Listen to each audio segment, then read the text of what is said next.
At 71, I was sitting at my desk waiting for a call to start. A call I'd done hundreds of times before. Routine, the kind of thing I could do half asleep. And my heart started racing, not the way it used to before a big presentation, that sharp edge of adrenaline I actually liked. This was different. This was fear. Not of the call, of something that was happening inside me that I couldn't name yet. I closed the laptop before the call connected. I had never done that before, not once in 40 years. I didn't tell anyone. I sat there for a few minutes looking at the dark screen and thought, what is happening to me? It took me months to understand that what happened in that moment wasn't a breakdown. It was the most honest thing my body had ever done. For most of my life, pressure wasn't something I endured. It was the environment where I existed. Difficult meetings, impossible deadlines, decisions that kept other people up at night. Those things didn't drain me. They were fuel. I was someone who could walk into a room full of tension and feel something close to alive. That was who I was. And for decades, that identity held. Then something started to shift. Slowly, the way a crack appears in a ceiling. You notice it, you think it's nothing, you stop noticing it. And then one morning the plaster falls. If you're watching this and you recognize that feeling, the growing sense that what used to be your natural speed is now too fast, that you're spending more energy to produce less, and that something has changed in a way you can't quite explain, I want you to stay. Because I spent a long time thinking this was a personal failure, and I was wrong about that. Let me tell you what this actually is. And I'll start with a room I still remember clearly. It was a late afternoon meeting. Glass-walled conference room, 6 people around the table, phone ringing on the side. I'd been in rooms like that 1,000 times. Used to love them, honestly. The density of it. Everything happening at once. And me in the middle, handling it. There was a version of me that walked into that kind of room and felt, I don't know how else to say this, vital. Like I was exactly where I was supposed to be. 3 years later, same kind of room, same kind of meeting. And I felt a pressure in my chest that lasted 2 days afterward. Nothing had changed in the room. Everything had changed in me. I read something about this that stopped me cold.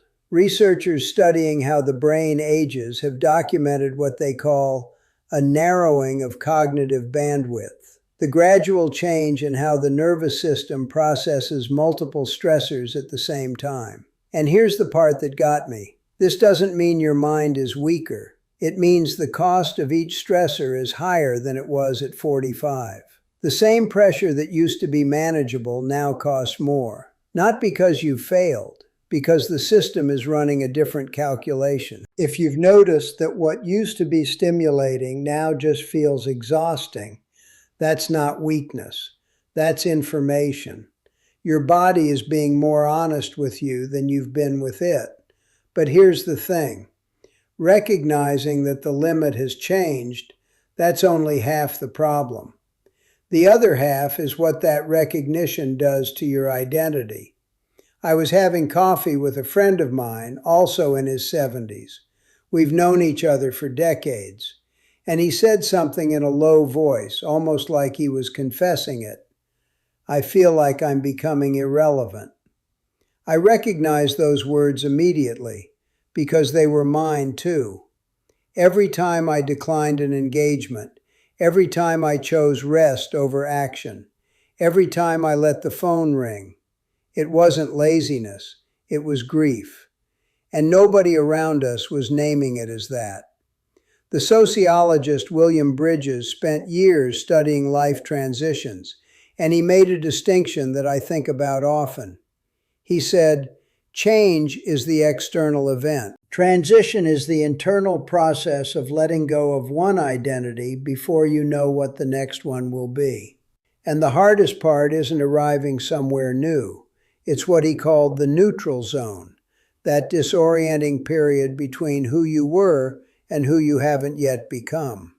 If you feel like less than you were, not because you've lost capacity, but because you've lost the context where that capacity made sense. That experience is one of the loneliest and least talked about things in later life, and it's far more common than anyone admits out loud. And because it's so rarely spoken about, most people respond to it in the worst possible way. I did. For a period of time, when I first started sensing that something was slipping, I compensated by doing more. I started waking up earlier, responding to emails I would have delegated before, accepting commitments I would have filtered before.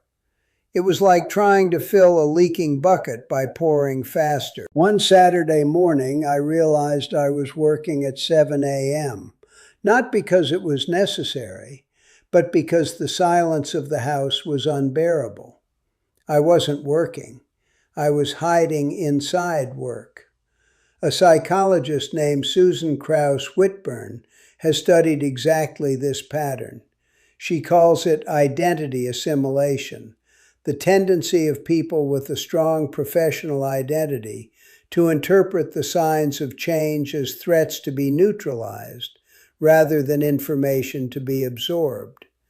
The result is a cycle of increasing effort with decreasing return and increasing emotional cost. I didn't know the term then, but I was living it completely.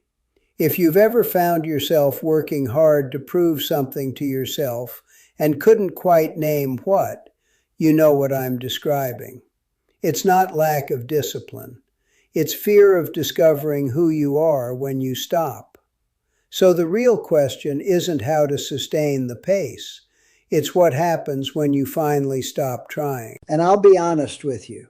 What happened first wasn't peace. What happened first was emptiness. I reduced my commitment significantly. And in those first weeks, I did what I suspect a lot of people in my position do. I tried to replace work with activity. I signed up for 2 online courses. I went back to a hobby I'd abandoned years before. I planned trips. But there was an urgency to all of it that wasn't that different from the rhythm I'd just left. I was trading one kind of escape for another. The real moment came on an ordinary afternoon. I was sitting in the garden. No plan, no task, no phone nearby, just sitting. And I lasted about 40 minutes before I had to go back inside. Not because I was cold, because I discovered that sitting alone with my own thoughts was harder than any meeting I'd ever run. Blaise Pascal wrote in the 17th century that most of humanity's problems come from the inability of a person to sit quietly in a room alone. Researchers at the University of Virginia tested this and found that most people, given the choice, preferred receiving small electric shocks to being left alone with their thoughts for 15 minutes. 15 minutes. The discomfort of the empty moment isn't a personal flaw. It's one of the most universal human experiences that almost no one talks about. If the idea of having nothing to do sounds more like a threat than a relief, you're not alone. Most people who've spent decades in high performance experience silence as a symptom, not a reward. That changes, but it takes longer than anyone warns you. And while the emptiness is being crossed, something starts to appear that the previous speed made invisible. A few weeks into walking in the mornings, I noticed that there was a particular stretch of road, a street with a row of old trees, where I always slowed down without realizing it. Not a conscious decision, just something my body knew. I started going there on purpose, and I started noticing other things, certain kinds of conversations that left me energized instead of drained, certain times of day when my thinking was clearer. Certain activities that, unlike work toward the end, left a feeling of completeness instead of relief. None of these were grand revelations. They were small signals that the previous pace had been systematically drowning out. Mihai Csikszentmihalyi, who spent decades studying what he called flow, that state of complete absorption in an activity, found that people in career transitions often rediscover capacities and preferences that had been suppressed for years by the demands of professional life. When the external pressure decreases, there's a window of internal reorganization. If you pay attention during that window, you start finding sources of genuine engagement that the old rhythm made inaccessible. If you're waiting for peace to arrive as a revelation, it may come more quietly than that. It may come as the realization that you stayed with something longer than you planned and didn't mind. But preferences don't form an identity by themselves. And this brings me to what I think is the hardest part of all of this. I found some documents from a project I'd led decades earlier, and instead of the satisfaction I expected to feel, I felt something more complicated. Pride mixed with strangeness, like looking at a photograph of someone who is clearly you, but who you no longer recognize as your current reflection. I sat with those documents for a while, didn't sort them, didn't discard them, just recognized this work existed, it mattered, and now it belongs to the past, without that diminishing it. The psychologist Erik Erikson mapped the last stage of adult development as the tension between what he called ego integrity and despair, the ability to look at your own life with acceptance and meaning versus the feeling that time was wasted or that what you built had no real value. And Erikson argued that this resolution doesn't come from having made the right choices. It comes from being able to find meaning in the choices that were made. If you look at what you've built and feel pride and loss at the same time, that ambivalence is exactly right. It doesn't need to be resolved. It needs to be recognized. Now, I want to be careful here, because I know some of you are thinking, this sounds fine for someone who had the luxury of stepping back. Not everyone has that choice. Some of you are still working because you need to, not because you want to. And if that's your situation, I'm not going to pretend the answer is simply to stop. What I'd say is this: even within real constraints, the relationship with pressure can change. You may not always control how much you work, but how you position yourself internally toward that work, that's still yours. It's not a complete solution, but it's true. And for those who do have the option to change direction and are waiting for the right moment won't announce itself. It'll look like a morning where you close a laptop before a call connects and sit there wondering what just happened. Where am I today? I still have days when I feel like I'm wasting capacity. I still receive proposals and hesitate before declining. There are mornings when the old pull is strong, that voice that says you should be doing more, producing more, being more useful. I haven't silenced that voice. I've just stopped obeying it automatically. What I found wasn't peace as a destination. It was something more practical and more durable, the ability to choose which pressures are worth it. Before, the pressures chose me. Now, most of the time, I choose them. That's the difference.